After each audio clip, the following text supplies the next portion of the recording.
정말 믿으십니까? 창세기 지난번에 사도행전 27장을 우리가 생명의 삶을 통해서 묵상할 기회가 있었어요. 창세기 27장에 사도행전 27장에 무슨 얘기가 나오냐 하면 사도 바울이 죄수로 압송돼 가면서 유라굴로라는 풍랑을 만나죠. 그 풍랑에 모두가 기진맥진해 있을 때에 사도 바울이 일어나서 그렇게 말합니다. 여러분 안심하십시오. 두려워하지 마십시오. 어젯밤에 하나님의 사자가 내게 오셔서 말씀해 주셨는데 우리는 생명을 해로움 당하지 않을 겁니다. 생명을 잃어버리지 않을 겁니다. 위협당하지 않을 겁니다. 다만 배는 잃어버릴 수 있습니다. 그러니까 안심하십시오. 그러면서 바울이 말했던 게 뭐냐면 나는 그렇게 말씀하신 하나님을 믿습니다 라는 말이었어요. 나는 하나님을 믿습니다. 근데 그 말씀이 그때부터 늘 지금까지 제게 메아리를 쳐요. 나는 하나님을 믿습니다. 여기 두 가지 질문을 가질 수 있습니다. 하나는 뭐냐면 하나님이 어떤 하나님인가요? 하나님은 어떤 하나님일까? 바울이 믿는 하나님, 우리가 믿는 하나님은 어떤 분일까? 하나님에 대한 고민이고요. 또 하나는 믿는다는 게 뭘까? 믿는다는 게 뭘까요? 하나님은 어떤 분일까요? 창세기 1장에 보면 태초에 하나님이 천지를 창조하시니라 그랬어요.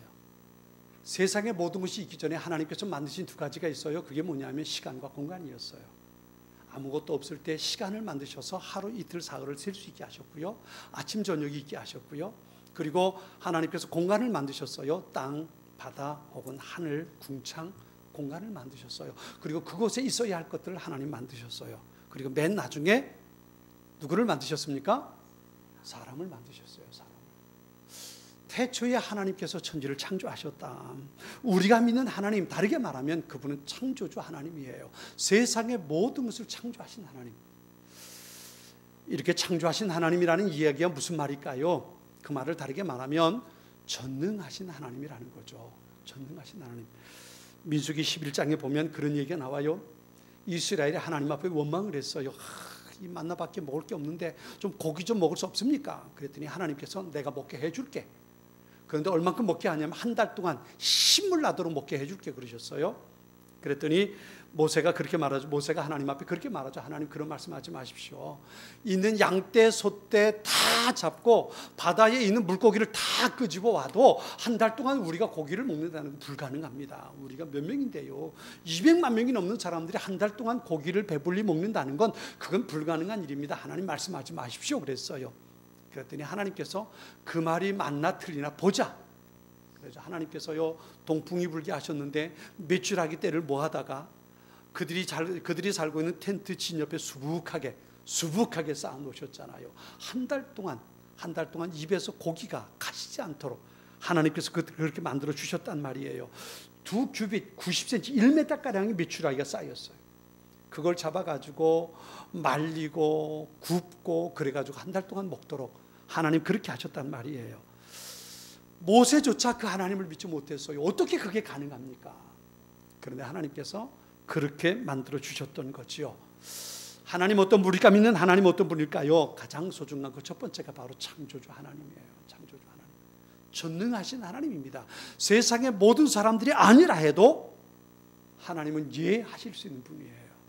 안 된다고 생각할 수 있어도 하나님 앞엔 불가능한 게 없단 말이에요. 사람은 뭔가 있는 것을 변형시켜서 뭔가를 만들어내지만 하나님은 아무것도 없는 상태에서 뭔가를 만들어내신단 말이에요. 이게 하나님이란 말이에요.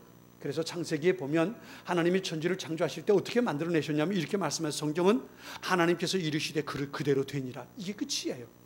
하나님께서 말씀하시니 그대로 되니라. 그렇죠?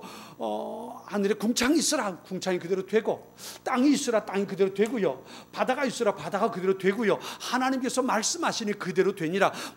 쇳덩어리를 부어가지고 그걸 가지고 조물을 해가지고 뭔가를 만들어내는 게 아니고요. 혹은 어떤 돌덩이를 가지고 정으로 찍어가지고 뭔가 그림을 만들어내는 게 아니고요. 그게 아니고 아무것도 없는데 하나님께서 말씀하시니까 그대로 됐다는 거예요. 이게 바로 전능하신 하나님의 모습이란 말이에요. 우리는 하나님을 내 생각 속에 가두어두지 말아야 돼요. 가둬두지 말아야 합니다. 하나님은 내가 생각하는 것 그 이상의 위대하신 분이라는 것, 아니 우리가 생각할 수 없는 놀라운 능력을 행하시는 분이라는 것, 우린 이것을 믿을 수 있어야 합니다. 전능하신 하나님. 자, 이제 다시 한번 따라서 할까요? 나는 하나님을 믿습니다. 거기서 한 가지를 추가합니다. 나는 전능하신 하나님을 믿습니다. 아멘.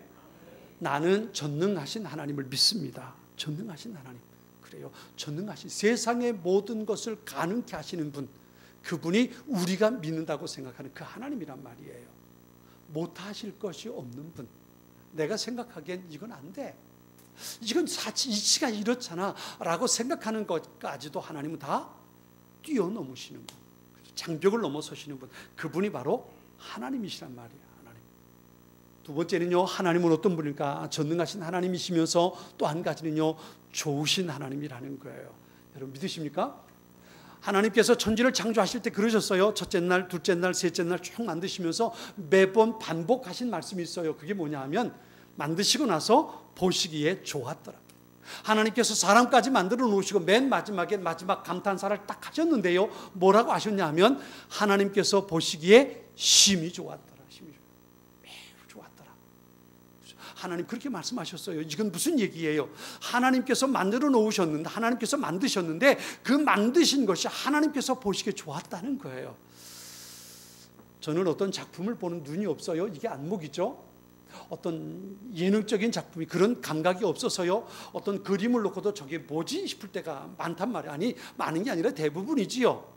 아무리 유명한 사람, 아니 굉장히 비싼 수천만 원, 수억 되는 그림을 갖다 놓고 이 그림 어떻습니까? 그러면 그림이네요. 이게 제 생각이에요. 제 생각입니다. 그림이네요. 이것으로 끝나는 거예요. 전 그런 그림을 볼 안목이 없어요. 그런데 전문가들이라면 무엇을 놓고 그것을 판단하는 안목이 있지 않습니까? 그죠? 그런데 그 최고의 전문가가 누구겠어요? 최고의 전문가가 하나님 아니겠습니까? 그런데 하나님께서 당신이 모든 것을 다 만들어 놓고 그리고 스스로 평가하신 거예요. 점수를 매긴 거예요. 어떻게 해요? 100점 만점에 100점. 하나님 보시기에 심히 좋았더라는 게 그거거든요. 사도 바울은 이것을 이렇게 말했습니다. 하나님을 사랑하는 자, 곧 그 뜻대로 부르심을 입은 자들에겐 모든 것이 합력하여 무엇을 이룬다고요? 선을 이룬다. 좋은 것을 만들어내신다. 하나님께서 이루시는 모든 것은 언제나 좋은 것들이라는 거예요. 예수님도 그렇게 말씀하세요. 세상에 어떤 아버지가 아무리 악하다고 그래도 자식에게 좋은 것으로 줄 줄 알지 않냐. 하물며 하늘에 계신 너희 아버지는 어떨까? 그리고 예수님 말씀하셨어요. 그래요. 세상의 모든 부모가 자녀를 위해서 언제나 좋은 것을 주기 원하는 거예요. 내가 줄 수 있는 최고의 것을 주기를 원한다고요. 이게 부모의 마음이잖아요. 하물며 하늘에 계신 우리 하나님은 어떻겠어요? 우리를 사랑하셔서 무엇까지 주셨어요? 하나밖에 없는 아들 예수까지도 주셨잖아요. 하나밖에 없는 아들 예수님을 십자가에 죽게 하셨다고요. 그것까지 내어주신 분이에요. 그런데 그보다 더 참을 게 뭐가 있겠냐? 예수님 그렇게 말씀하세요. 가장 소중한 것을 우리를 위해서 내어주셨는데 그분이 우리를 위해서 가장 좋은 것들을 언제나 준비하고 그것들을 주시지 않겠냐는 거예요. 그분이 바로 우리가 믿는다고 말씀하는 그 하나님이란 말이에요. 하나님의 계획, 하나님의 역사, 하나님의 생각, 하나님께서 우리를 위해서 준비하시는 것, 그것은 언제나 좋은 것들임을 믿으시기 바랍니다. 좋은 것들, 내가 기대하는 것보다 더 좋은 것, 그것을 하나님께서 그것을 주시기를 원해서 그것을 준비하고 그리고 그것을 주신단 말이에요. 하나님께서 우리를 위해 준비하시는 것들은 언제나 상상할 수 없는 놀라운 것들이에요. 이것을 믿으실 수 있기 바랍니다. 정말 좋은 것들, 그것을 하나님께서 우리에게 주신단 말이에요. 이것을 잊지 말아야 돼요. 다시 한번 따라하겠습니다. 나는 하나님을 믿습니다. 여기 한 가지를 더 추가합니다. 나는 전능하신 하나님을 믿습니다. 자, 이제 하나를 더 추가합니다. 어렵게 생각하지 마시고요. 하나를 더 추가합니다. 나는 전능하시고 좋으신 하나님을 믿습니다. 믿으시기 바랍니다. 정말 내가 믿는 하나님은 전능하신 분이고 내가 믿는 하나님은 언제나 나를 위해서 좋은 것을 준비하고 계신 하나님이란 말이에요. 그 하나님을 우리가 믿는, 그 하나님을 믿는 거예요. 그 하나님을 믿을 때 어떤 일이 벌어질까요? 창세기에 보면 어느 날 하나님께서 아브라함을 찾아오시죠. 네 아들 이삭을 내게 제물로 바쳐라. 이삭이 아브라함이 아무 소리 없이 아들 이삭을 제물로 바칩니다. 하나님께서 말씀하시니까 이해하겠습니다. 그리고 제물로 바쳤어요. 그 속엔 아브라함의 하나님을 향한 믿음이 담겨 있는 거예요. 히브리서는 그렇게 말하잖아요. 아브라함이 하나님 앞에 아들 이삭을 제물로 바칠 때 그의 마음속엔 하나님을 믿었는데 어떤 믿음이냐 하면 내가 이 아들을 죽여서 제물로 바쳐도 하나님께서 다시 살리실 것을 믿었다는 거예요. 이게 아브라함의 믿음이 어떤 믿음이에요? 하나님을 향한 믿음이에요. 내가 이 아들을 죽여서 제물로 바쳐도 하나님은 이 아들을 살리실 수 있다는 거예요. 전능하신 하나님, 좋으신 하나님을 아브라함은 믿은 거예요. 그래서 제물로 바쳤어요. 그리고 났더니 무슨 일이 벌어졌습니까? 여호와 일의 사건이 벌어지죠. 하나님께서 아브라함의 스톱, 얼음 해가지고 탁 멈추게 해놓고 말이죠. 뒤에 있는 순양을 가져다가 제물로 바치게 하고요. 그 다음에 하나님께서 말씀하신 것이 있어요. 내가 내 아들 이삭보다 나를 더 사랑하는 줄 내가 이제 알았다. 내가 하늘의 별처럼 바다의 모래처럼 수많은 자손을 너와 내 자손에게 줄 거고 내 후손이 대적의 문을 차지하게 될 거다. 하나님께서 아브라함에게 축복해 주신 거예요. 믿음을 가지고 살아가는 사람, 그 사람이 어떤 일이 벌어질까요? 마가복음 9장에 보면 귀신 때문에 늘 고생하는 아들을 데리고 예수님께 한 아버지가 찾아와요. 내 아들을 좀 고쳐주십시오. 제자들이 못 고쳤어요. 그런데 산에 올라갔다가 내려오신 예수님께서 그곳에 내려오니까 이 아버지가 예수님께 그러잖아요. 선생님, 뭔가 할 수 있다면 내 아들을 좀 고쳐주십시오. 도와주십시오. 그랬더니 예수님께서 뭐라고 말씀하셨어요? 할 수 있거든요. 무슨 말이냐? 믿는 자에게 능치 못할 일이 없느니라. 그랬더니 이 아버지가 말을 바꿉니다. 내가 믿습니다. 나의 믿음 적은 것을 용서해 주십시오. 그때에 예수님께서 그 아들을 고쳐주시잖아요. 고쳐주시죠. 그렇죠?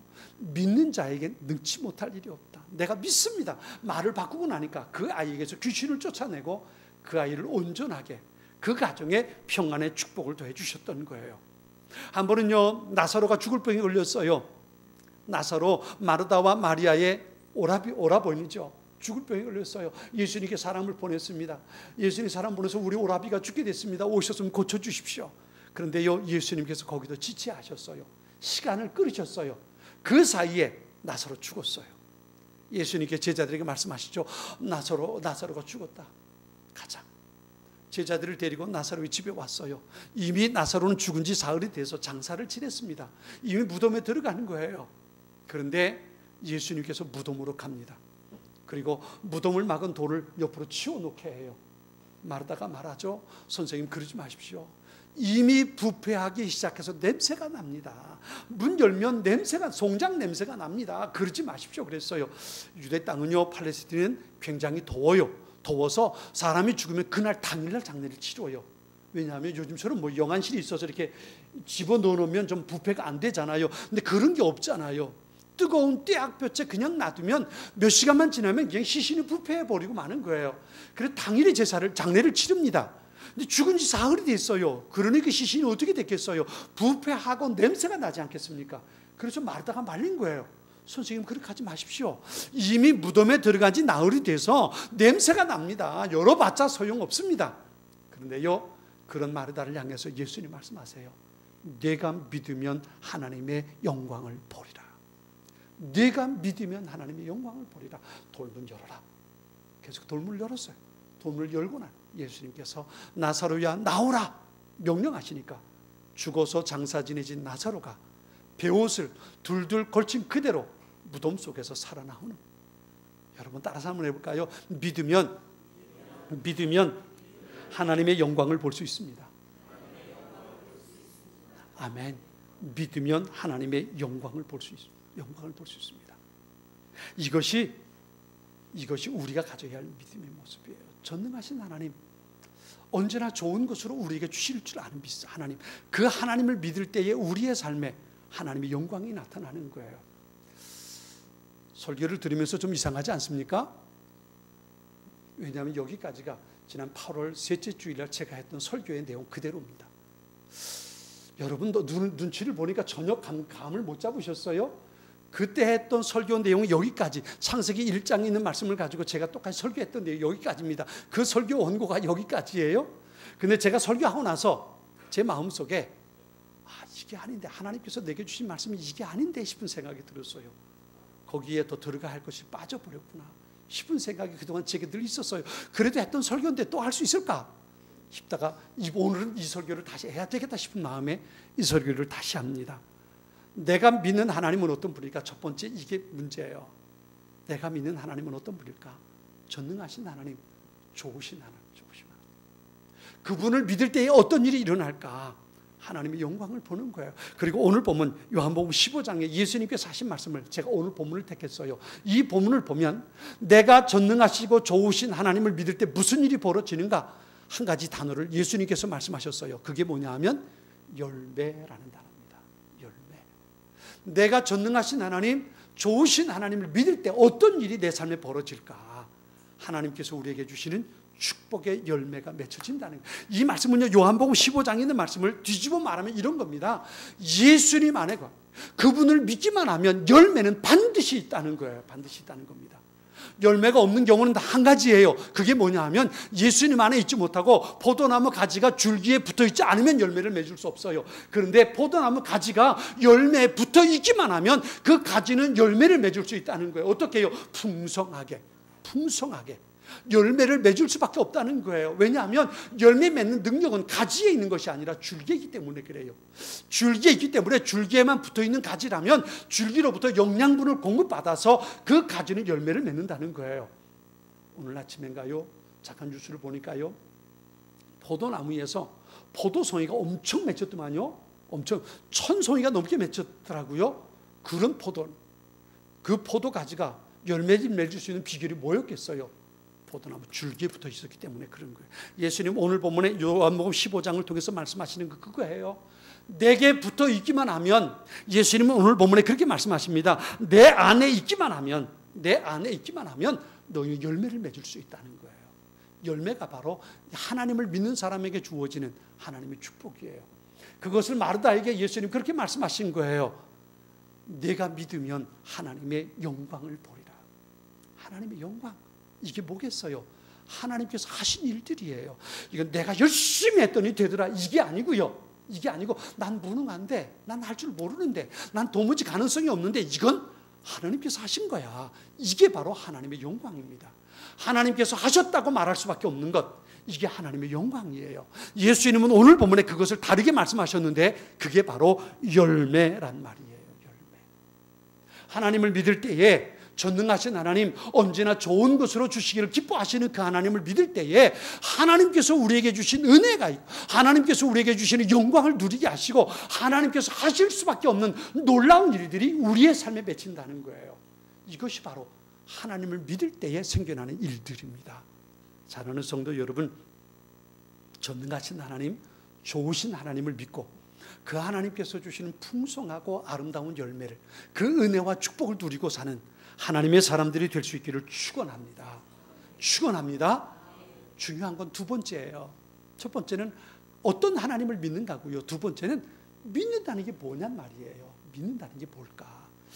제가 여러분에게 질문을 한번 할게요. 여기서부터는 지난번에 설교 온거가 끝나고 새로운 온거입니다. 여러분에게 묻겠습니다.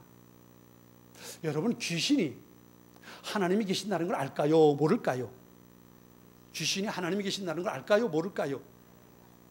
알까요? 모를까요? 알아요. 귀신도 하나님 계신 거 알아요. 압니다. 예수님을 믿으면 구원받는다는 거 귀신이 알까요? 모를까요? 알까요? 모를까요? 알아요. 귀신이 알아요. 귀신같이 한다고요. 그놈들도 귀신같이 모든 건 알아요. 진실이 뭔지, 진리가 뭔지 그들은 알아요. 하나님이 전지를 창조하셨다는 것도 알고요. 하나님이 지금도 세상을 다스리신다는 것도 알고요. 예수님이 하나님의 아들로 이 땅에 오셔서 우리를 위해 십자가에 돌아가셨다는 걸 안다고요. 귀신도 알아요. 그럼 다시 한번 묻겠습니다. 그 귀신이 예수님을 주님이라고 부를까요? 안 부를까요? 부를까요? 안 부를까요? 여기에 차이가 있는 거예요.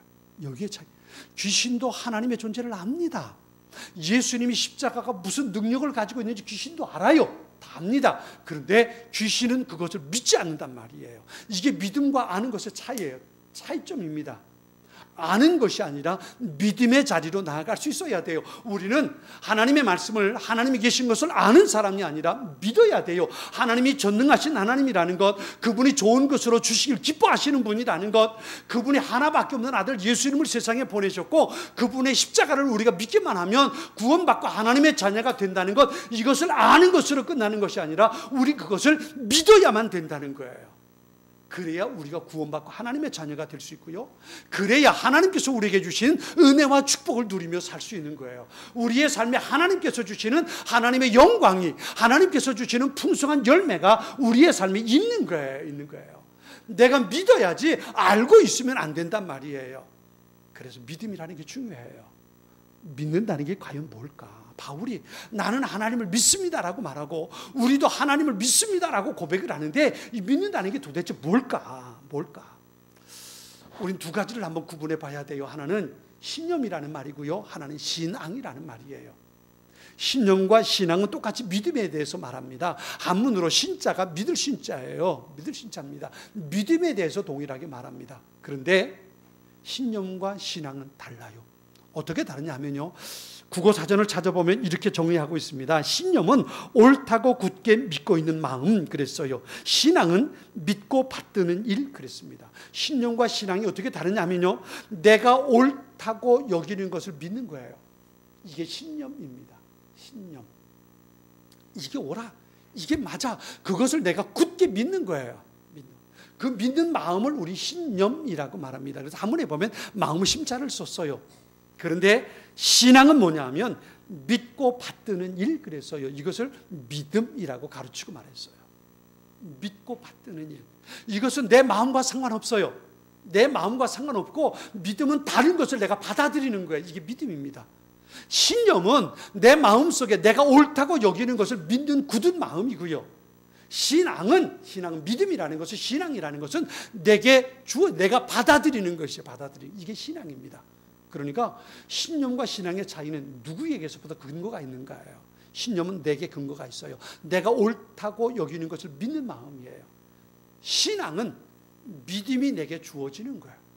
내가 그것을 받아들이는 겁니다. 이게 신념과 신앙의 차이라고 말할 수 있어요. 이렇게 구분해 볼게요. 이거 우리 신앙생활 속에도 이런 일들이 자주 있어요. 우리 요나의 얘기를 한번 생각해 보자고요. 요나, 구약 성경에 나오는 사람이죠. 선지자예요. 하나님께서 어느 날 요나에게 말씀하십니다. 니느웨 성에 가서 하나님의 심판이 40일 후에 있을 것이라고 선포해라. 하나님께서 요나 선지자에게 명령하셨어요. 이건 요나가 하나님께로부터 받은 명령입니다. 니느웨 성에 가서 그들에게 하나님의 심판을 선포하라는 거예요.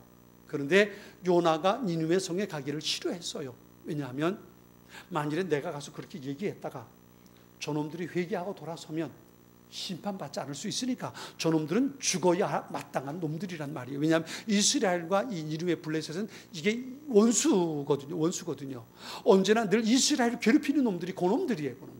저놈들은 죽어 없어지는 게 당연하다고 생각하는 거예요. 내가 가서 만일 하나님의 이 명령을 전했다가 저놈들이 혹이라도 돌아서서 심판이 안 일어나면 저놈들이 살 텐데 그냥 하나님의 심판 가운데 죽는 게 낫겠다라고 생각하는 거예요. 그래서 그리 가지 않고 다시스로 가는 배를 타고 만 겁니다.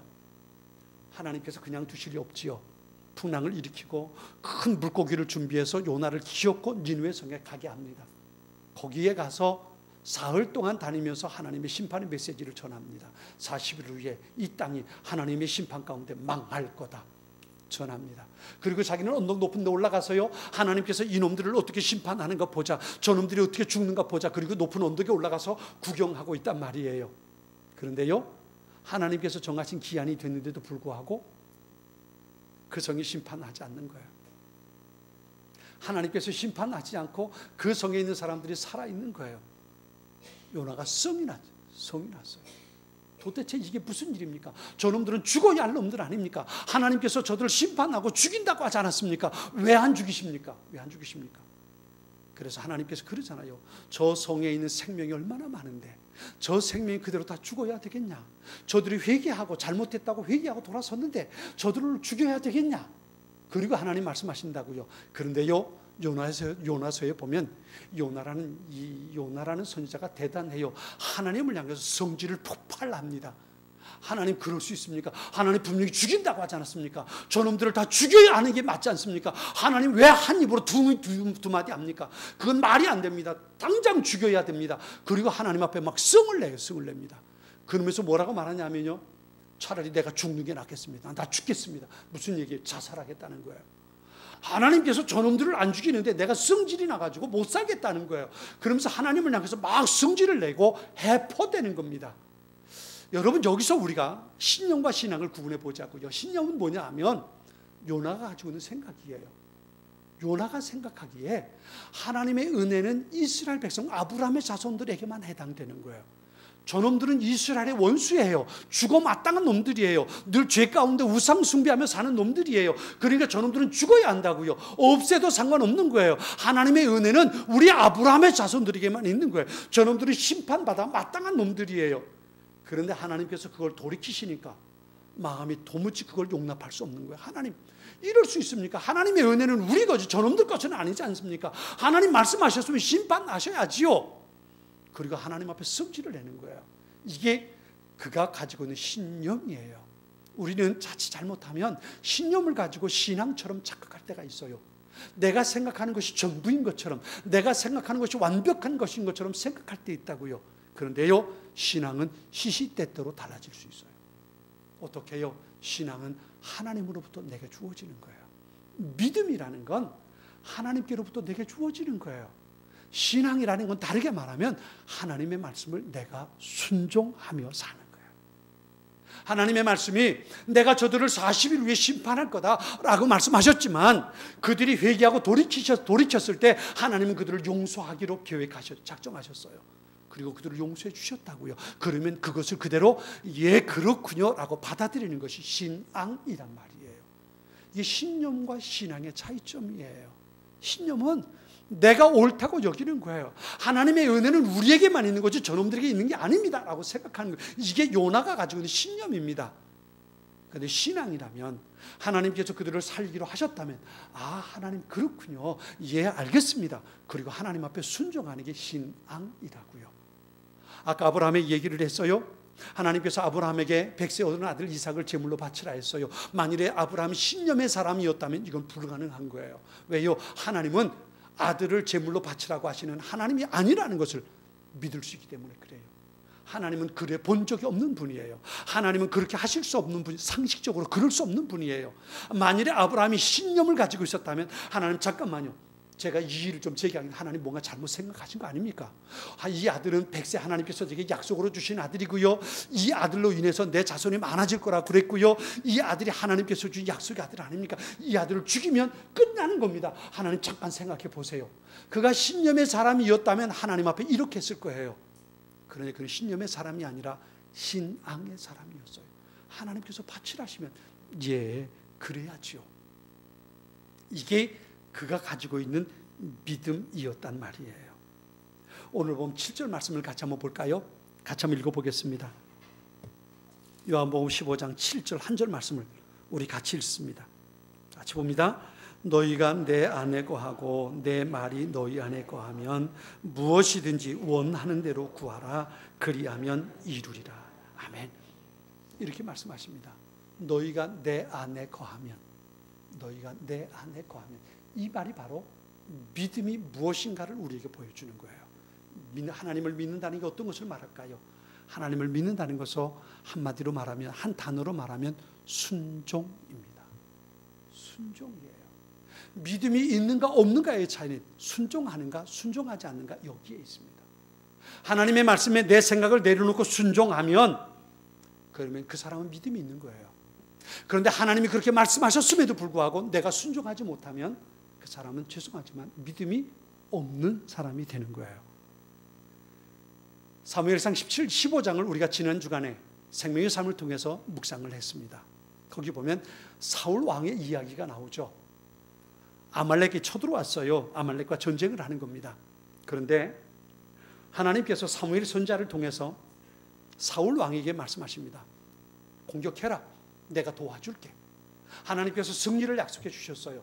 그러면서 한 가지 명령을 내리십니다. 그게 뭐냐면 전쟁에서 그들을 전멸하라는 거예요. 진멸하라는 게 진멸.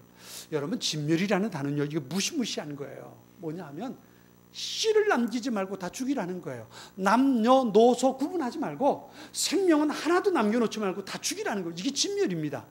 이스라엘이 가나안 땅에 들어갈 때에 하나님께서 내린 명령이 진멸이라는 단어였어요. 가나안 땅에 살고 있는 어떤 사람일지라도, 어린아이 갓난쟁이라도, 아무리 나이 많은 할아버지 할머니일지라도 다 죽이라는 거예요.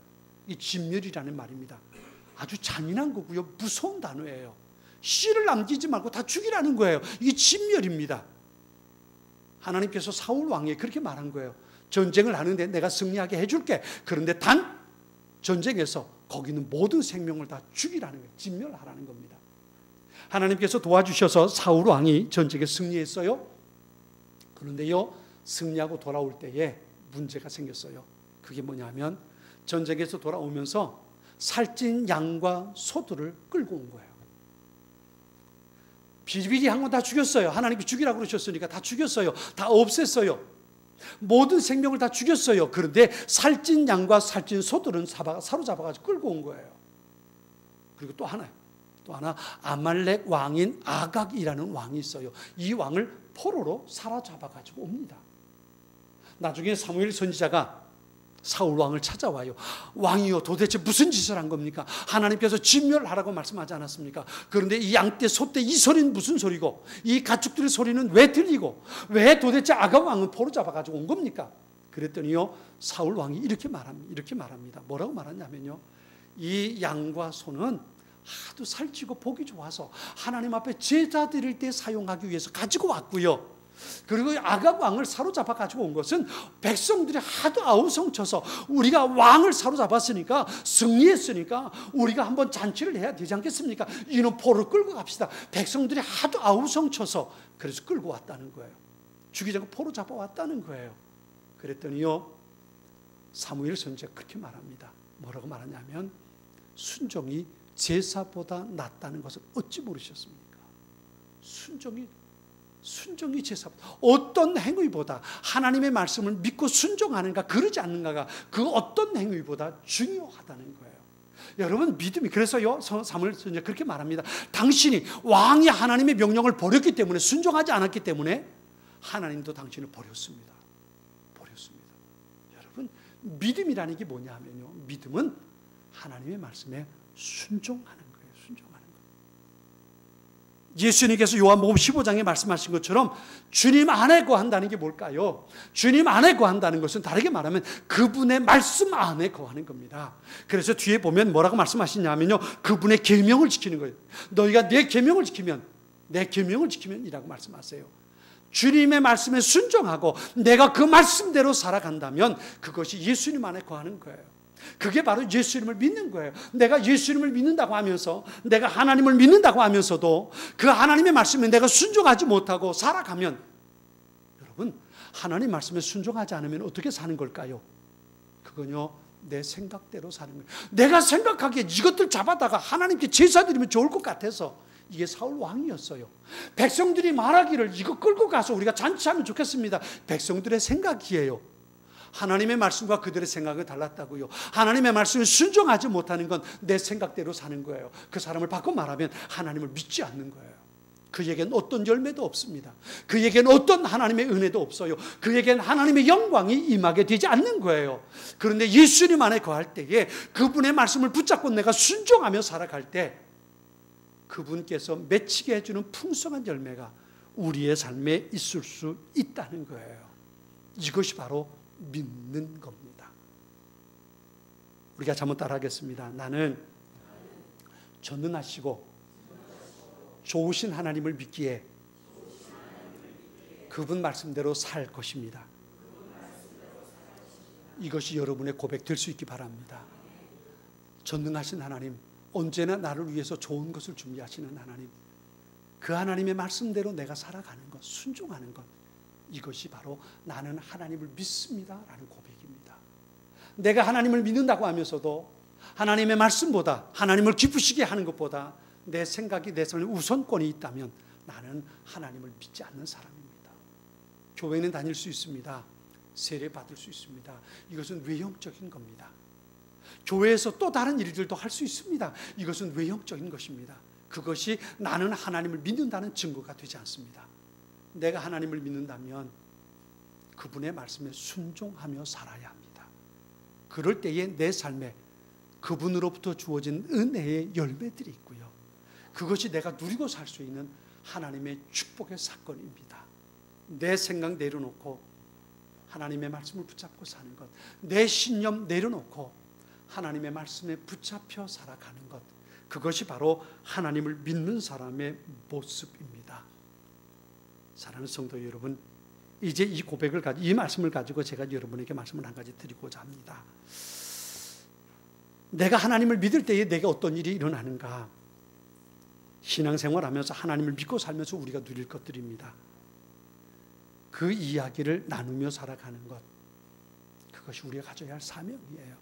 우리 예수 믿는 사람들이 가져야 할 사명은 두 가지예요. 하나는 하나님을 예배하는 것, 이것은 하나님을 인정하는 겁니다. 나는 하나님을 믿습니다. 전능하신 하나님, 좋으신 하나님, 그 하나님을 믿습니다. 이것을 내가 드러내고 고백하는 게 예배입니다. 예배는 내가 은혜 받기 위해서 드리는 것이 아니라 내가 하나님께서 내게 은혜 주신 하나님 앞에 감사하며 그것을 인정하는 것이 예배입니다. 우리가 이렇게 모여서 예배 드리는 이것이 나는 하나님을 믿습니다라는 신앙 고백입니다. 그 하나님을 찬양하고 그 하나님 앞에 나의 신앙 고백을 드리고 그 하나님을 높여드리는 것, 이것이 예배입니다. 또 한 가지가 우리가 해야 할 일이 있어요. 그게 뭐냐 하면 그 하나님을 선포하며 사는 겁니다. 지난 주간 생명의 삶을 통해서 묵상하신 분들은 이것을 계속 반복해서 묵상했을 거예요. 다윗의 이야기가, 다윗이 역대상에 계속 그 말씀을 하는 거예요. 하나님께 예배하고 그 하나님을 선포하는 것, 이것이 다윗이 이스라엘 백성들과 했던, 그리고 지난 한 주간 동안 여러분이 묵상하며 살았던 이야기입니다. 여러분, 여기서 예배를 드렸다면 이제 나아가서 나는 이런 하나님을 믿습니다. 내가 믿는 하나님은 이런 분입니다. 그것을 이야기하고 선포하며 살 수 있는 여러분이 될 수 있어야 합니다. 내 안에만 묻어두고 우리 가운데만 가둬두는 것이 아니라 내가 또 다른 사람에게, 어려움 당한 사람에게 당신도 하나님을 믿으면, 나처럼 하나님을 믿으면 하나님의 은혜 가운데 살 수 있습니다. 당신도 하나님을 믿으면 당신의 삶의 문제가 평강으로 바뀔 수 있습니다. 이것을 이야기하고 사는 것이 우리가 가지고 있어야 할 삶의 모습입니다. 여러분, 한 가지 방법을 알려드릴게요. 말하기를 두려워하는 분들을 위해서 제가 방법을 한 가지 알려드릴게요. 특별히 우리 여의도에 사신 분들이 이것에 순종하면 좋겠어요. 주보를 가지고요, 스카치 테이프를 가지고 주보 위에 딱 붙여가지고 여러분 이웃에 예수 믿지 않는 가정에 문 앞에다가 붙여주세요. 주보를 가져가서 이렇게 붙여주는 거예요. 그래요, 쓰레기가 될 수도 있어요. 이게 뭐야? 그리고 버릴 수도 있어요. 근데 이것이 여러분이 하나님을 선포하는 한 가지 방법이 될 수 있어요. 그래서 제가 우리 전사님에게 이번 주부터는 주보를 좀 많이 만들라고 그랬어요. 많이 만들라고 했습니다. 여기 주보에는, 여러분이 가지고 있는 주보에는 목장 말씀을 나누기 위해서 기록됐을 수도 있을 거예요. 또 주보를 더 가지고요, 여러분 이웃에 예수 믿지 않는 가정, 교회 다니지 않는 가정 알잖아요. 이 교회가 붙어 있으니까. 붙어있지 않는 가정에 스카치 테이프를 가지고 현관문에다 붙여주세요. 우리 교회가 여기 있습니다. 나는 이런 하나님을 믿습니다. 당신도 예수님을 만나면, 하나님을 만나면 좋은 일이 있을 겁니다. 그리고 붙여주세요. 내가 말로 전하지 못해도 이것이 우리가 하나님을 선포할 수 있는, 하나님에 대해서 이야기할 수 있는 하나의 방법이 될 수 있을 거예요. 요즘 아파트는요, 아무나 못 들어가잖아요. 근데 거기 사는 사람은 들어가잖아요. 들어가서 이웃에 한 너댓장 가져가서 아파트의 현관문마다 붙여주세요. 붙여주면 하찮은 일 같아도 그것을 보고, 주보를 보고, 아, 여기 교회가 어디 있구나. 성령께서 역사하시면, 그가 어려움 속에 있을 때 성령께서 역사하시면, 아, 그래, 거기 교회 있었지, 한번 가보자. 그런 마음이 생겨날 수 있어요. 기도하면서, 하나님, 이 집에 있는 사람들이 예수 믿기를 원합니다. 하나님을 만나기 원합니다. 전능하신 하나님, 이 가정을 위해서 좋은 것을 준비하신 하나님, 그 하나님을 나처럼 믿을 수 있게 되었으면 좋겠습니다. 기도하는 마음으로 스카치 테이프로 정관에 딱 붙여주세요. 이런 일들이 복음을 전하는 소중한 계기가 될 수 있을 거예요. 꼭 가실 때 주보를 가져가셔서 내가 하나님을 믿는다는 것, 내가 하나님을 믿는다는 그 믿음의 고백을 가지고 가져가셔서 집집마다 몇 집에 이렇게 붙여주면, 이 일이 반복되면 하나님의 놀라운 역사가 그 가운데 이루어질 줄 믿습니다. 기억하세요. 내가 하나님을 믿는다는 건 전능하신 하나님, 참으로 좋으신 하나님을, 그분을 믿기에 내가 그분의 말씀에 순종하며 산다는 것을 의미합니다. 내 생각, 내 신념 내려놓고 하나님 그분이 무엇을 말씀하시는지, 그분이 기뻐하시는 것이 무엇인지, 나를 향한, 우리 교회를 향한 하나님의 소원이 어떤 것인지 그것을 찾고 그것을 위해 순종할 수 있는 우리의 모습이 될 수 있기 바랍니다. 그 사람에게 주님께로부터 주어지는 은혜가 있고요, 하나님의 영광을 누리게 될 것이고요, 하나님께서 맺혀주시는 우리의 삶에 더 풍성한 열매가 있게 될 것입니다. 그 하나님을 경험하고 그 하나님과 동행하며 사는 하나님의 사람들이 될 수 있기를 바랍니다. 같이 기도하겠습니다. 하나님을 믿습니다. 좋으신 하나님을 믿습니다. 언제나 우리를 위해 좋은 것을 준비하시는 그 하나님이 나의 아버지인 것을 믿습니다. 오 하나님, 우리로 하여금 그 믿음 가지고 주님의 말씀을 붙잡고 살 수 있도록 우리를 인도해 주시옵소서. 주님 안에 거하는 삶이 되기 원합니다. 하나님께서 주시는 말씀을 붙들고 사는 저희들 되기 원합니다. 하나님께서 기뻐하시는 것이 무엇인지, 하나님의 소원이 어디 있는지 그것을 찾고 그 말씀 앞에 순종하는 우리의 삶이 되기를 원합니다. 내가 여기 있습니다. 주님, 나를 사용해 주십시오. 주님 앞에 고백하고 그것을 이루어가며 살 수 있는 저희들 될 수 있도록, 그래서 우리의 삶에 내가 만들어내는 것이 아니라 하나님께서 맺히시는 풍성한 열매가, 하나님의 영광이 늘 가득해서 그것을 자랑하고 드러내며 살 수 있는 우리의 삶이 될 수 있도록 하나님 인도해 주시옵소서. 예수님의 이름으로 기도드립니다. 아멘.